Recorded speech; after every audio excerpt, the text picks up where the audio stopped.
वो जिस तरीके से लगातार उनके दौरे का विरोध कर रहे थे, कहीं ना कहीं उस बात को लेकर उसकी परिस्थिति को समझकर उन्होंने ये दौरा रद्द किया है। अगर जो है, जबकि शिवसेना की तरफ से आदित्य ठाकरे और शिवसैनिक अयोध्या यात्रा पे जा रहे हैं, इसको किस तरीके से देखते हैं? टिप्पणी की। सॉरी, मैंने आज सुबह का कपिल शर्मा का कॉमेडी शो नहीं देखा है, मैंने नहीं देखा सुबह का।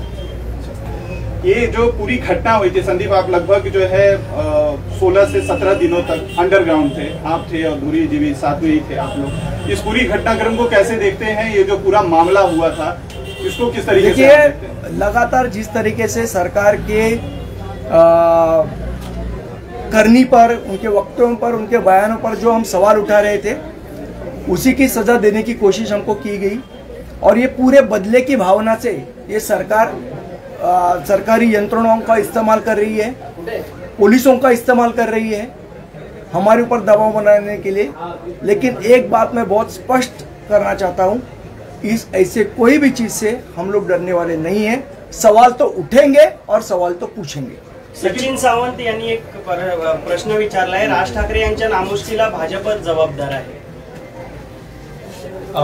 याच्याबद्दलची भूमिका स्वतः साहेब 22 तारखेला बोलतील, त्यामुळे मी आता याच्याबद्दल बोलणार। माझी तो विनंती आहे, अयोध्या दौऱ्याचे प्रश्न पण विचारू नये। एक महिला जो है पुलिस अधिकारी के साथ जो है उनके ये कहें कि उनके ऊपर हमला करने का या जो है गाड़ी से उन्हें ठोकर मारने का, इस तरीके से मैन हैंडल करने का एक जो है कलम आपके ऊपर लगाया गया था, जो FIR दर्ज हुई थी, इसको किस तरीके से देखते हैं? देखिए, कल मैं अगर सत्ता में रहूं और आपके ऊपर 302 का कलम लगाऊंगा तो उसके लिए मुझे स्टोरी तो देनी पड़ेगी कि नहीं, कि भाई किसी का मर्डर हुआ है, कि ये तो बताना पड़ेगा। जो कलम लगाया है उसका और उस घटना का कुछ संबंध ही नहीं है, इसीलिए कोर्ट ने हमको एंटीसिपेटरी बेल दी। तो कोर्ट हमको बोलता था कि पुलिस कस्टडी में जाओ। और आप थे क्या उस दिन? नहीं था, मेरी टीम थी। आपकी टीम तो, आपके पास फुटेज आप देख लीजिए, क्या कहीं भी हमारा स्पर्श हुआ है क्या? आज उस महिला अधिकारी को जानबूझकर कंपलसरी लीव पे भेजा गया है। क्यों भेजा गया है? मुझे लगता है सवाल आपने पूछना चाहिए सरकार को। जिस समय आपने जैसा मैं बात कर रहा हूँ, उनको भी पूछिए सवाल कि भाई आपको धक्का लगा था क्या, आपको दरवाजा लगा था क्या? मेरे ख्याल से आपकी एक रिपोर्टर थी जिन्होंने उनको उठाया, आज वो शायद नहीं है, उनसे पूछ लीजिए, उनका बाइट लीजिए। मैं तो कहता हूँ जी संदीप जी, जिस समय आप अंडरग्राउंड थे उस समय ये भी कहा जा रहा था, कई सारे जो विपक्ष नेता हो, चाहे एनसीपी की तरफ से हो, शिवसेना की तरफ से, हर कोई ये कह रहा था कि अगर आपने कुछ गलत नहीं किया, जैसा कि आपकी तरफ से, आपके वकीलों की तरफ से दलीलें कोर्ट में दी जा रही थी कि हमने कुछ गलत नहीं किया, ऐसा कुछ हुआ नहीं था, तो सामने क्यों नहीं आ रहे हैं, भाग क्यों रहे, अंडरग्राउंड क्यों हो गए? देखिए, ऐसा है, उसको एंटीसिपेटरी बेल कहते हैं कि हमको सरकार को ये करना था कि हमको जानबूझकर अरेस्ट करें। तो उसमें क्या मतलब, मैंने जो गुनाह नहीं किया उसके लिए मैं अरेस्ट हो जाऊं? और मैंने गलत नहीं किया है इसलिए आज मैं इधर हूं। 14 दिन नहीं था, लेकिन गलत नहीं किया इसलिए आज इधर हूं।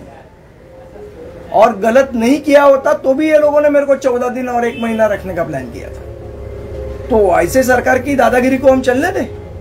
क्या हमको अधिकार नहीं हम कोर्ट में जाके हमारी बात रखें और कोर्ट से न्याय मांगे? आप इस समय जो है आपको, आपके खिलाफ FIR, साथ में जो है मनसे के कई सारे कार्यकर्ताओं को तड़ीपार किया गया, उनके खिलाफ मामले दर्ज किए गए, उसको लेकर एक बाकायदा राज साहब ने मुख्यमंत्री को लेटर लिखा था, जिसमें साफ तौर पर उन्होंने कहा था कि आप जिस तरीके से टारगेट कर रहे हैं वो राजनीति सही नहीं है। इसको किस तरीके से देखते हैं? वही मैं अभी वही बता रहा हूँ ना, जो सन्मान्य राज साहब ने कहा कि जिस प्रकार से आप बदले की राजनीति कर रहे हैं, मुझे लगता है वो गलत है। ये महाराष्ट्र की परंपरा नहीं है, बिल्कुल नहीं है। संदीप, राज ठाकरे साहब 5 जून को अयोध्या जाने वाले थे, फिलहाल ट्विटर पर जो जानकारी दी है कि वो स्थगित किया गया है। अभी बताया कि अयोध्या दौरे के बारे में जो भी बात है वो खुद राज साहेब 22 तारीख को करेंगे। संदीप, तोच मराठीत प्रश्न की अनेकांचं असं म्हणणं होतं की जर तुम्ही काही केलं नाही, जर गुन्हा घडलाच नाही किंवा हे नाही केला तर तुम्ही पळालात का? हा वारंवार प्रश्न विचारला जातो। विषय असा आहे की त्या दिवशीचं जे प्लॅनिंग होतं ते 14 दिवस आम्हाला तडीपार करून किंवा जेलमध्ये ठेवायचं प्लॅनिंग होतं। आम्ही उगीच राहायचं का हो जेलमध्ये? तुम्हाला उद्या मी उचलून नेलं आणि तुम्ही राहाल का जेलमध्ये? तुम्ही तुमच्या बचावाचा तुम्हाला कायदेशीर अधिकार आहे ना, मग तो आम्ही आमचा अधिकार वापरायचा नाही का? म्हणजे तुम्हाला पूर्वकल्पना होती की तुम्हाला 100% जसे पोलीस त्यांचे आहेत तसे आमचे काही मित्र आहेत पोलिसांमध्ये, ओके, थँक्यू. संदीपजी, साडीचा अनुभव थोडा सांगू शकता? काय एकंदरीत? थोडक्यात राहू दे. ठीक आहे, थँक्यू.